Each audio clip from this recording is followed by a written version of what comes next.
एक बॉडी है, वो h हाइट गिरने में t1 टाइम लेती है, मतलब h1 हाइट से ड्रॉप कर दिया गया ऐसा समझ लीजिए, तो ग्राउंड तक पहुंचने में जो उसको टाइम लग रहा है वो t1 टाइम लगा। तो आपको टाइम बताना है first half of total height, जो भी हाइट है उसका आधा हाइट कवर करने में उसको कितना टाइम लगा होगा। इन टर्म्स ऑफ t1 आपको बताना है कि t2 की वैल्यू क्या होगी।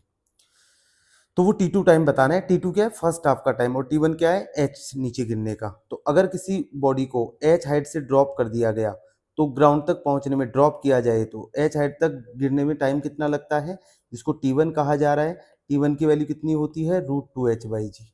जानते हैं हम कि अगर किसी ऑब्जेक्ट को h हाइट से ड्रॉप कर दिया जाए तो नीचे तक पहुंचने में, h हाइट नीचे आ जाने में जो उसको टाइम लगता है वो √2h/g होता है, बस ड्रॉप किया होना चाहिए। ठीक। तो h/2 हाइट आने में कितना टाइम लगेगा? h/2 हाइट आने में कितना टाइम लगेगा? h/2 हाइट आने में उसको t2 बोल देते हैं।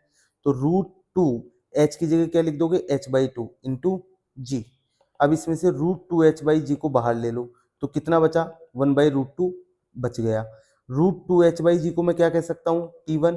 तो t2 की वैल्यू कितनी आ गई? t1 इंटू 1/√2, मतलब t1/√2।